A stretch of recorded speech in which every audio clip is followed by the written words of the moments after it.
Dear students, आज हमारा topic जो है वो स्ट्रेटजिक मिनरल्स, क्रिटिकल मिनरल्स और एसेंशियल मिनरल्स के रिलेटेड है। मिनरल्स को कब हम स्ट्रेटजिक मिनरल्स जो है डिजिग्नेट करते हैं या क्या इस्टेब्लिश करते हैं कि कुछ मिनरल्स जो है वो स्ट्रेटजिक मिनरल्स कहलाएंगे, कुछ क्रिटिकल कहलाएंगे, कुछ एसेंशियल कहलाएंगे। तो एक्चुअली जो मिनरल्स को जब हम मिलिट्री पॉइंट ऑफ व्यू से जो क्लासिफाई करते हैं, या हम ये भी कह सकते हैं कि from military point of view minerals can be put under two categories और two groups. From the military point of view minerals को हम जो है दो ग्रुप्स में तकसीम कर सकते हैं या रख सकते हैं।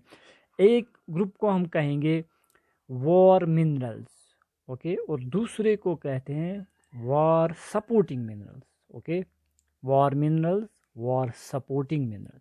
वॉर मिनरल्स उन मिनरल्स को हम कहते हैं, या वॉर मिनरल्स में वो मिनरल इंक्लूड होते हैं जो कि एब्सोल्युटली एसेंशियल होते हैं वॉरफेयर के लिए, okay.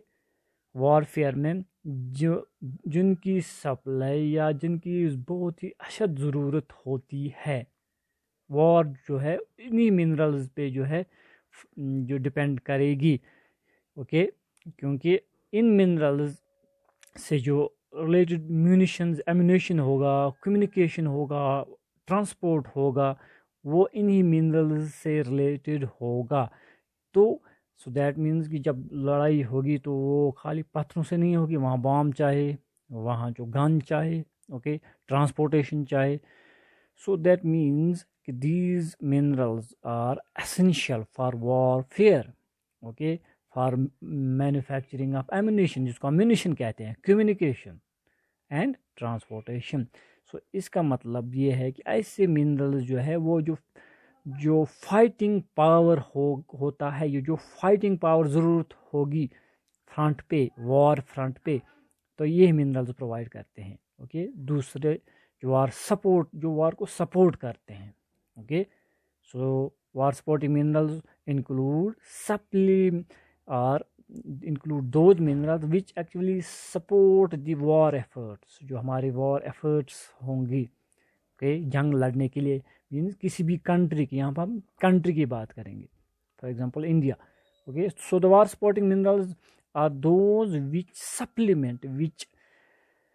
uh, supplement the war efforts, okay, which provide help in war supports, which help in easing, okay, war efforts।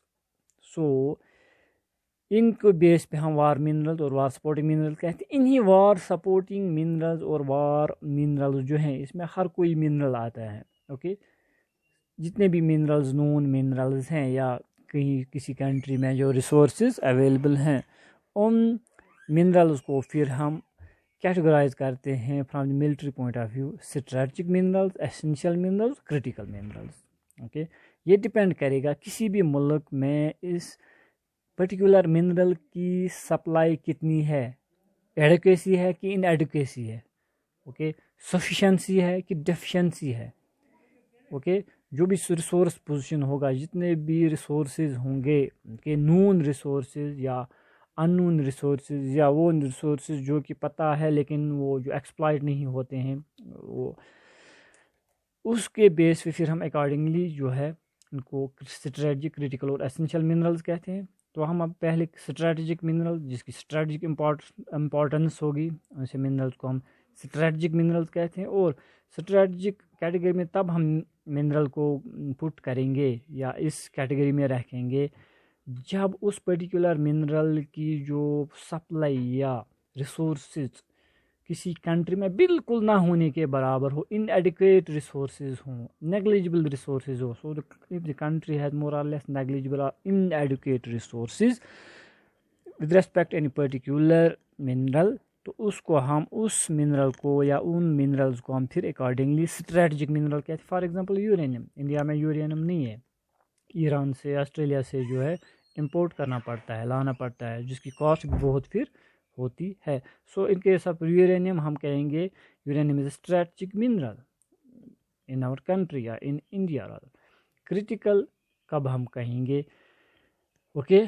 Critical means कि मिनरल्स मौजूद होते हैं, okay, but deficient in supply. जितनी ज़रूरत है उतनी सप्लाई नहीं कर पाते हैं, सप्लाई पोजीशन में गैप होता है और जितनी ज़रूरत होगी, नीड होगी, ओके। लेकिन जो न्यू रिसोर्सेज हैं उनका पता होता है, कंट्री के पास उतने पैसे नहीं होते हैं या टेक्नोलॉजी नहीं होती है या ज़रूरत नहीं होती है, क्योंकि पीस होगा, पीस में ऐसे मिनरल्स की ज़रूरत नहीं होगी ज़्यादा सप्लाई में, तो इसलिए उस पर ध्यान नहीं दिया जाता है। लेकिन जब वॉर टाइम हो, जब इमरजेंसी में हो, तो हाई कास्ट पे भी वो उसको एक्सप्लॉइट कर सकते हैं, ओके, या उनको वर्कआउट कर सकते हैं, उनको जो यूज़ कर सकते हैं। फिर ऐसे मिनरल को हम जो है क्रिटिकल कहते हैं, ओके। इन अदर वर्ड्स हम ये कह सकते हैं कि critical minerals are those minerals which are in essential uses. So the supply and procurement means obtaining in considerable amount, in large amount, in any event of any national emergency like war, it is uncertain।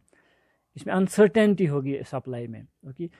हम जो जितना ज़रूरत होगा उतना हमारे पास होगा कि नहीं, वो एक अनसर्टेनिटी सी होती है, इसलिए इसको क्रिटिकल कहते हैं। जितना कंट्री को ज़रूरत होगा या चाहिए उतना नहीं होता है। सो there is a serious gaps and deficiency in these minerals। तो ऐसे मिनरल को हम जो है क्या कहते हैं, उनको हम क्रिटिकल मिनरल कहते हैं। Just like for example petroleum products, Hindustan में जितना पेट्रोलियम प्रोडक्ट जितने सब मौजूद है यहाँ पर भी, लेकिन जितना उनको चाहिए, जितनी मिलिट्री है उनकी पावर, तो उतना जो है लॉजिस्टिक्स के लिए उनको आउटसाइड जो है इंपोर्ट करना पड़ता है, गल्फ कंट्रीज़ से, अरब से, ईरान से वगैरह बाकी कंट्रीज़ से। इसी तरह ग्रेफाइट सल्फ़र है, जिसे जो बारूद वगैरह फिर बनाते हैं। कैडमियम बेस मेटल जैसे जिंक सल्फाइड है, लेड है, गोलियां जिसे बनाते हैं, गोलियों के अंदर जो मवाद होता है, नाग या वनंच, निकल, प्लेटिनम। इसी तरह इंडस्ट्रियल डायमंड, पोटाश है, अल्कली है, okay. So these minerals are present in India, there are resources, there are these mines, okay, mineral resources are there, mineral reserves are there, but there is a serious gap, okay। so इसलिए हम कहते हैं कि deficient in supply position, उसी को हम critical कहते हैं, okay। now essential minerals, essential minerals उन मिनरल्स को कहते हैं या उन मिनरल्स को इस कैटेगरी में रखा जाता है जिसमें कोई कंट्री, फॉर एग्जांपल इंडिया ही लेते हैं हम, इसमें जो है नून रिसोर्सेज, जितने भी मिनरल रिसोर्सेज हैं उनकी तादाद जो है वो रिच है, सेल्फ सफिशेंट है, ना quite large and country is self sufficient, okay. और जो वो फिर प्रोड्यूस करता है, जो वो माइन करके फिर वो मिनरल्स जो यूज़ करते हैं या जिनकी प्रोडक्शन हम इन अदर वर्ड्स कहेंगे, production is also in sufficient quantities, जितना ज़रूरत है उससे भी ज़्यादा, ओके। और रिच रिसोर्सेज भी अवेलेबल होते हैं। For example there are rich ores of iron in India, Bihar में भी है, आंध्र प्रदेश में भी है, देन मध्य प्रदेश में भी है, उड़ीसा में भी, कर्नाटका में भी है, हर जगह है, okay. Then manganese, mica, India is India is having rich deposits of mica। then monazite, जो केरला में जो सैंड है मोनाजाइट, उसमें जो है थोरियम निकलता है, मोनाजाइट भी बहुत ज़्यादा है। देन एल्युमिनियम भी बहुत ज़्यादा इंडिया में निकलता है, मैग्नीशियम भी, टाइटेनियम भी। So India is having self sufficiency in these minerals, these metals, okay, metals, non metals. Then alloy metals also in very sufficient quantities, large quantities, just like vanadium, chromium, tungsten, magnesite, which is used as refractories, वो भी बहुत ज़्यादा है। इसी तरह abrasives, corundum, aluminium oxide, इन minerals की जो है पोजीशन जो है इंडिया में, या इन मिनरल्स के रिच रिसोर्सेज हैं, रिच डिपॉजिट्स हैं।